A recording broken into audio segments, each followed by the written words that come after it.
Hello everyone, welcome back. IGN just released another video of the Trickster for Dragon's Dogma 2, and I figured what better time than to compilate everything that we know about this wonderful vocation. IGN actually did a fairly decent job at breaking down every single part of their playthrough with the Trickster Vocation, so in today's video what I plan to do is really boil down and talk about the Trickster class in terms of how you'll be playing it and whether or not you even want to, because as it turns out this is actually a completely passive support tank. So what I'll be doing in this video here is giving you the archetype of the vocation, all the details that I can find on it, everything about the skills that we know of, and also some speculation for the future so that we have a little bit more to chew on until we get even more details about Dragon's Dogma 2. So to start, let's go over some general facts about the Trickster vocation. It is a hybrid pink and purple vocation that's exclusive to the Arisen, so no pawns can play it. This is a bit of a mouthful, but it is a pacifist illusionist support tank that you'll be using completely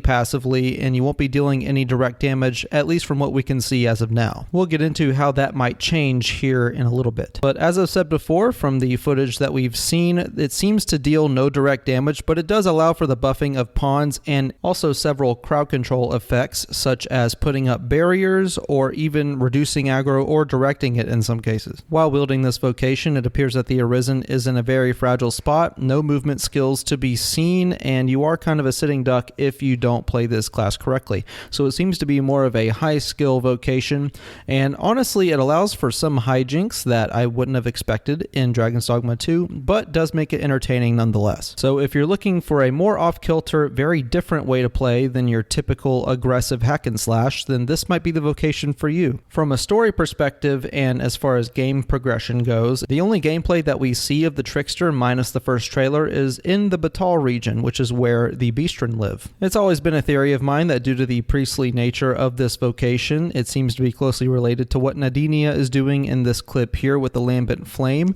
but this could be completely wrong. I might be mistaken, but again, I've only ever seen this type of vocation in the Batal region, and even small things like the clothing seem to reflect more of the Batal region than the Vermund region. Also, if you've ever seen a censer, it's definitely used more widely in priestly orders and religious sects, and that just seems to fit right in with Batal's whole lambent flame situation. So again, I would not be surprised if the pink and purple types of vocations come from the Batal region, and the Trickster is of course the combination of the two. Now let's get into the skills and abilities of the Trickster vocation. As of right now, there's no independent game footage of the Trickster vocation. We only have IGN and Capcom to thank for that. So as such, there haven't been really any leaks of any augments or specific skill names or anything other than what those clips have to show. So there isn't really as much information on this vocation as there were with other vocations, but I will do my best to lay out what we have in front of us. As you can see here, the Trickster vocation's light attack is Beviling Fumes, which accumulates aggro on the enemy that they seem to be attacking. It's hard to tell in the clips if the sensor is actually dealing damage to any of these enemies, but the aggro is definitely being stacked on the Arisen here as part of the Trickster vocation. The heavy attack in this case is Effigial Incense, which will summon a simulacrum or a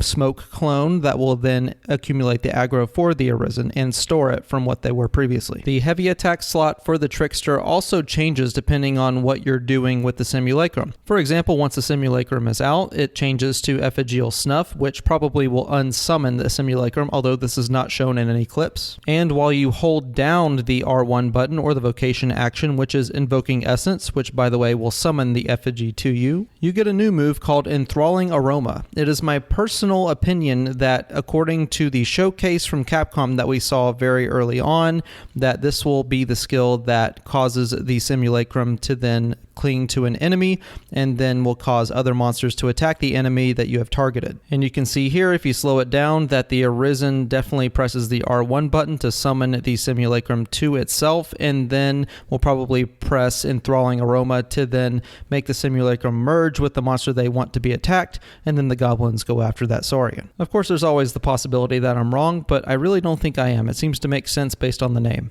Next, we get into the weapon skills here, the first of which is Suffocating Shroud, which is is just a more wide-ranging aggro accumulation version of Bewailing Fumes. And again, this attack has a very wide range, so you'll be able to probably target every single monster that is in the fight with you unless someone is just way off in nowhere. The second set of skills that we have is Elusive Divider and Tricky Terrace, which will put up a wall and a spectral floor respectively. The wall that's cast from Elusive Divider is described as purely spectral that enemies cannot see through, so it might be good for sneaking to some extent, although it's not entirely known. The basic gist here is you can block off the movement of the monsters that are attacking you. And similarly with Tricky Terrace, you can set a spectral floor off of a ledge, and this will cause monsters to think that they have more room than they actually do, and might even cause them to fall off of cliffs. This is especially relevant when you pair it with Visitant Aura, which is the next skill. This will cause the Arisen to stay still while casting an astral projection of themselves to view areas that are away from their physical body. While in this form, you can ascend and descend and pretty much go wherever you want up to a certain range. This is obviously a good tool to use if you want to plan ahead as far as how to attack the enemy, like from what side you want to attack from, or if you want to target one specifically. Or you can also use it to combo into other skills that will cause enemies to want to aggro something that might actually be off a ledge. In this example, IGN actually has an astral projection that then summons their simulacrum to the astral projection. They then set up a Tricky Terrace, and lo and behold, enemies will literally run right past you to their death.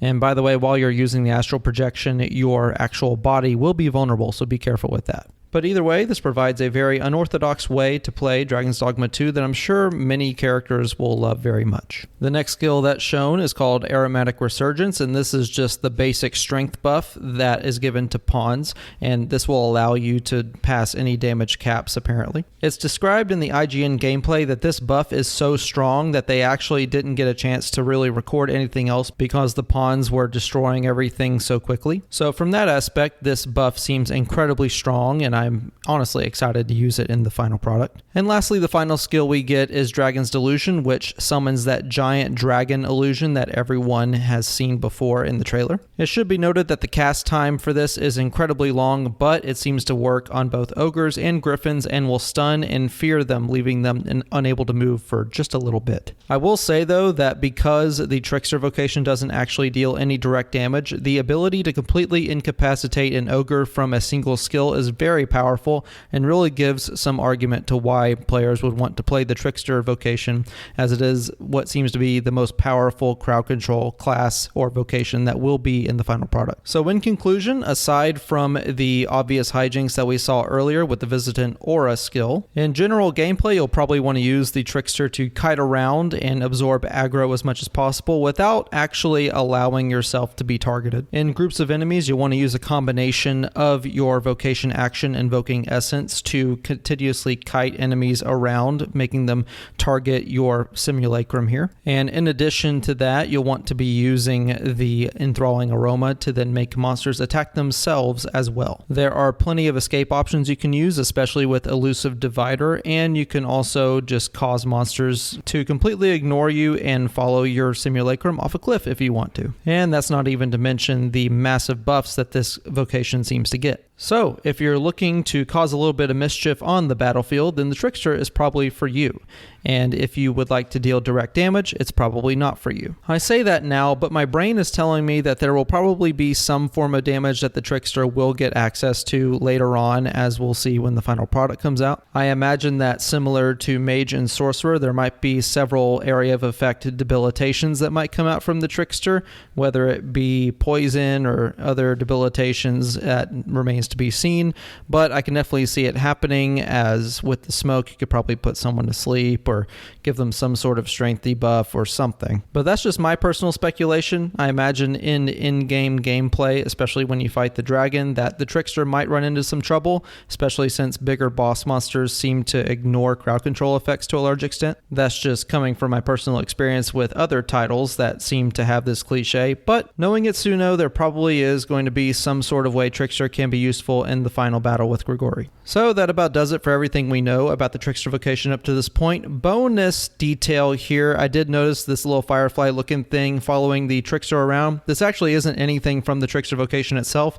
It looks to be a version of High Palladium cast from its mage pawn. If you recall, Palladium was in one of the showcases that's able to protect the Arisen from certain hits, so having a mage that's able to protect you from what looks to be one free hit actually would be pretty useful if you're using the Trickster Vocation, especially given that the Trickster Vocation doesn't seem to have any movement skills or anything to really avoid damage. It seems to be just the illusion that will be providing any sort of defensive benefit for the Trickster Vocation. So guys, with that being said, I will link all of the videos that I showed here in the description below. Please be sure to check out my previous video, which goes over the previous IGN first gameplay. And with that, I'll see you guys next time. Have a good one.